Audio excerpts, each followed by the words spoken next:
All right, guys, in this video, we're going to go from start to finish when it comes to invoicing and receiving payments from our customers. So let me move myself around. Seems like whenever I need to be clicking a button. So first thing that we want to do, we want to go and set up our business account. So I just went and set one up called Your Bank.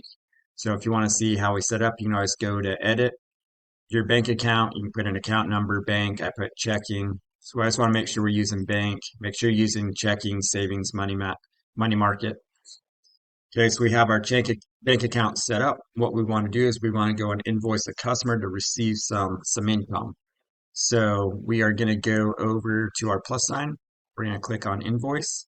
Now I've deleted everything out of my QuickBooks file, so nothing should be inside of this file that's going to be throwing off any numbers so we can see how everything moves through. Okay, so this time of year, December, I saw a friend post that he was in New York, saw the Christmas trees. So what we did is we actually did some work for New York, and we're going to receive a deposit of $10,000. Or not a deposit, we're going to receive some income for tax preparation of $10,000. Down here, you just need to make sure you know how you're doing your invoicing. So you can send a link. You can just do save and close. You can print it, download it, anything that you need to do. You can recustomize your invoices, add logos and things like that. We're just keeping everything very generic. So what we're going to do is in our other videos, we've talked about the invoicing number on the other side as you're paying your bills, putting in your terms. I don't like net 30. I like due on receipt, but sometimes there's just customers that you're going to have to wait for payment on. We're going to say, hey, this invoice date was December 1st. That way we can still receive everything as of the current year as we're working through. So know that you can go in, you can adjust these things. Okay, then we're going to click save and close. We did an invoice for $10,000. So if you remember, we'll go to our profit and loss.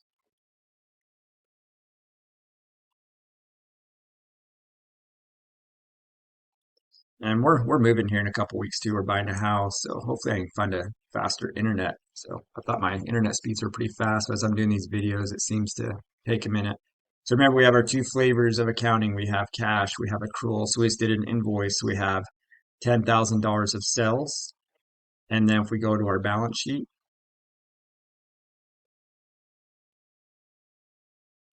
you should be getting familiar with this. We're going to have $10,000 of accounts receivable. Okay. And we can always pull reports. We go to our standard reports. We like to have open invoices in here. And you can always go down to who owes you money, and you can keep a tab. We have our accounts receivable, so we know our current within 1 to 30, 31 to 60, 61. So you always want to make sure you're getting paid as quickly as possible. You don't want to see invoices going 3 months because it's taken away from your cash flow. So you want to stay on top of your receivables as much as you possibly can. Okay, we're going to go in, we're going to do one more invoice.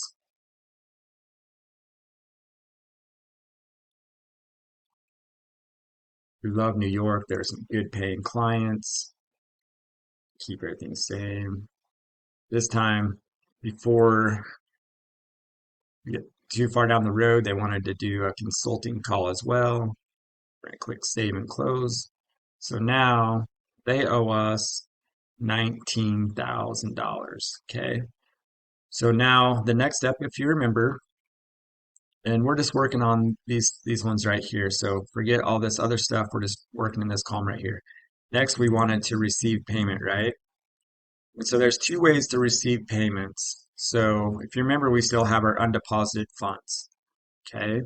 So however that information goes into the bank account, we need to match it up when everything's said and done. So if we're just going to have one lump sum for those two invoices, then we want to do one large deposit here.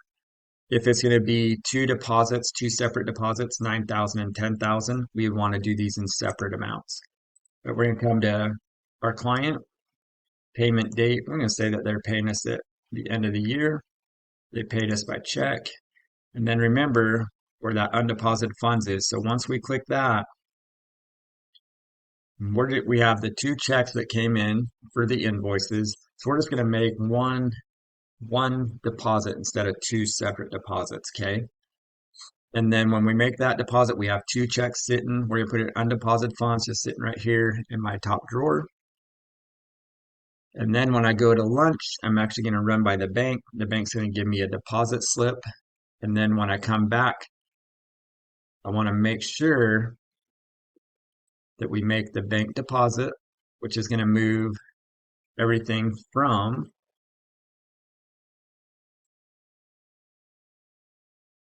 so we want to make sure it's going to move from undeposited funds into our bank account. Okay.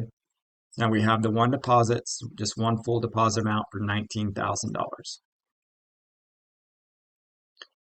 Perfect.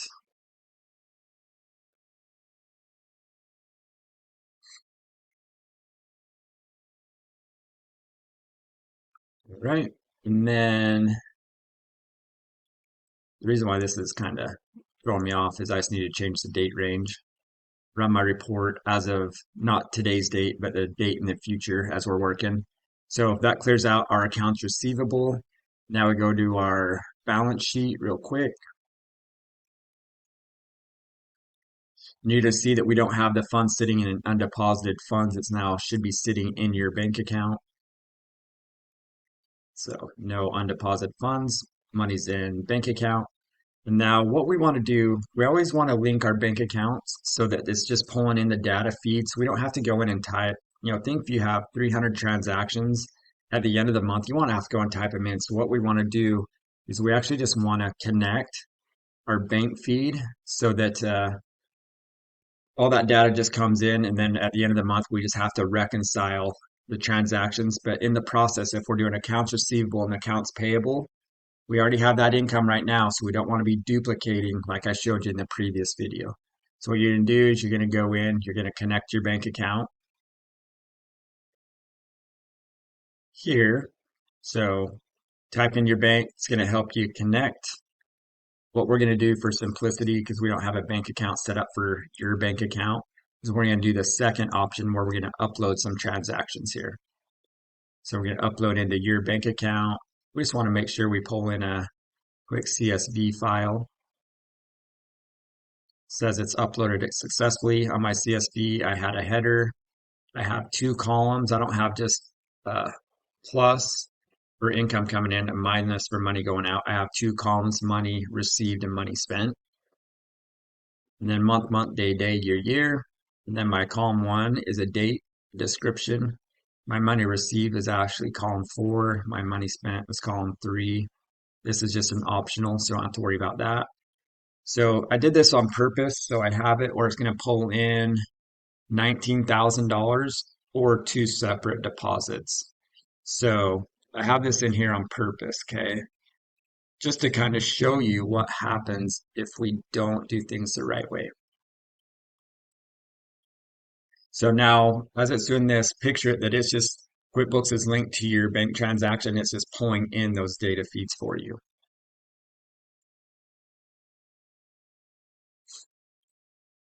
Click go to our transactions. Now we have 3 transactions in here. So we have 19,000, just the 2 combined deposits that we got the receipt back from the bank. That's the $19,000. Sorry, the $19,000. Sorry, just give me 1 second. I gotta. So we want the bank just to pull across that $19,000, just the one. It's not going to pull in the 9 and the 10. It's just going to pull in the one deposit slip that they gave you.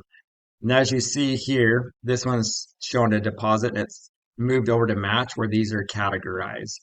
And so if we do it the wrong way, we've already booked the income, the expenses, we received 2 deposits. We go in and categorize these 2. That duplicates our income, throws off our books like we showed you in the previous video. So what we can do is we can always just go, let's just exclude those, get those out of the way. But what we want to do is we actually want to go in and match this to the $19,000 deposit. Okay. So now if we go and we look at our books,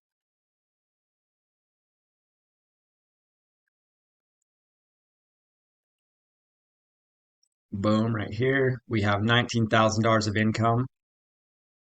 We look at our balance sheet. what do we want to see on our balance sheet? We just want to see cash received.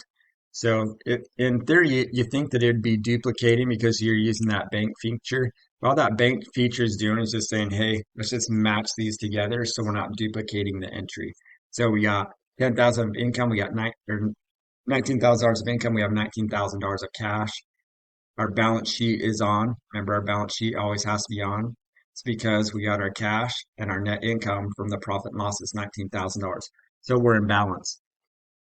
But like before, if we would have categorized these, so we're taking them out of excluded, now they're sitting in pending. If we went through it, okay, we got these $9,000 deposits, we need to book those to sales. I'm just going to just help you guys remember what we did here. So we're going to post both of these. Now what happens, we go to our profit and loss.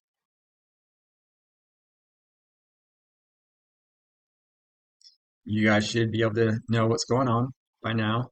So we have the 19,000, which was the original. I put those in as a separate so you can see how they're both in there. Now we have $19,000 of additional income that we'd be paying tax on. Not a good idea. Um, so accuracy is very, very important here. We want to be very, very detailed. We go over to our balance sheet. What did that see when we did those extra deposits? Saying we have $38,000 of cash, which is wrong. So then when we go to pay our bills, if you remember, we have our accounts payable. This is now showing we have $19,000 more cash. We're going to pay our bills. It looks like we have that cash. Now we're bouncing checks. So everything in here, we have to make sure that it's good information going in. And then our reports are always up to date and accurate. Okay. So nice thing about QuickBooks is, oh shoot, it's got click happy in there. It's pretty easy to go in and fix items. But you want to be really careful. You don't want to get too, at the end of the month, each month. So we're actually going to go in and reconcile the bank accounts. So as you can see, these C's are showing that these have cleared the bank and it gives us a green square. That means that it came in through a bank feed. If these don't have the green squares, it means that we're manually typing. But at the end of the month, we actually go through and reconcile, and these will actually turn to an R to show that we've gone through each transaction on the bank statement and have counted for everything. Because there's times, the reason why we want to reconcile is these green squares are pulling in any information. Let's say there was a gap in the bank didn't connect one day and the numbers are off. Now your bank account's off. So we go through with our bookkeeping clients and we reconcile every deposit, every expense.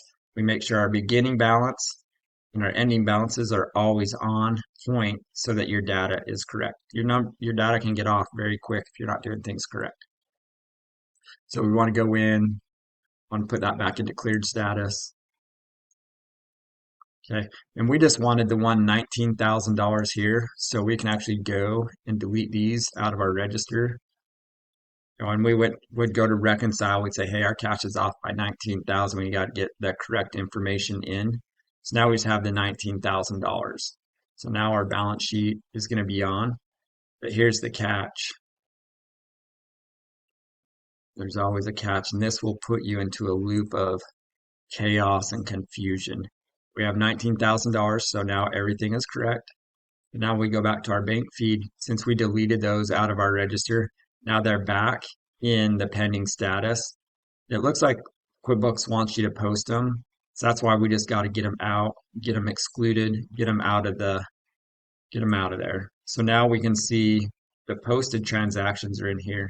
We'll do other videos, but you can go through even in this state and make sure all the data is up to date and it's correct. You can actually click on this deposit. It's actually going to give you details as well of when you made that deposit. It's showing up here in the left-hand corner that it's matching to an online banking. So QuickBooks is trying to match everything, but it can also get to the point where if you don't understand how everything goes from invoice to receive payment to bank deposit all the way up to matching those steps, your books will get so confused and you'll be out of control. So you always want to be making sure you're familiar with your customer tabs. This is going to keep a track of your opening balances. Make sure you're putting in the company information, phone number, balances. You can create an invoice just from this. So QuickBooks is pretty easy. There's so many different ways. So over here, this is going to be the QuickBooks. We use the right tool. It's just so much more efficient for me because they're always changing this left-hand side. So hopefully that makes sense. Super important to make sure you're following those steps. If you're going in and you're receiving a payment before you've actually done the invoice, that's going to throw off your numbers as well. Let's just do that real quick. I got a little bit of time before I gotta go. So we're gonna say, hey, customer comes in, they got payment in hand, they're ready to pay. You know what the amount's going to be. You come in, you take their check, and you put that right into undeposited funds. The amount received, they gave you $10,000.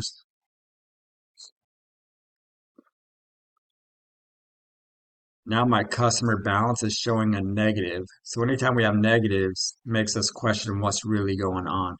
If we go in now, we pull a report.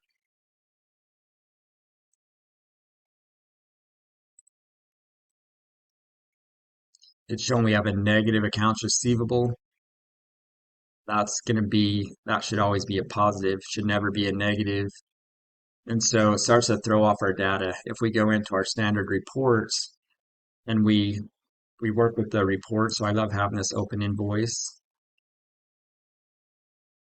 I always like to just make sure I'm using the all date right now just to show you. We see the payment of 10,000 came in, but now we need to go in and make an invoice so that we can make those two attach. So we just gotta be careful at what we're doing. So as and I'll do other videos. When we're going through and doing tax returns, we're seeing negatives where there should be positive. Those are errors. We'll do a little bit more detail on that. So anyway, step by step, keep following those steps. Catch you on the next one.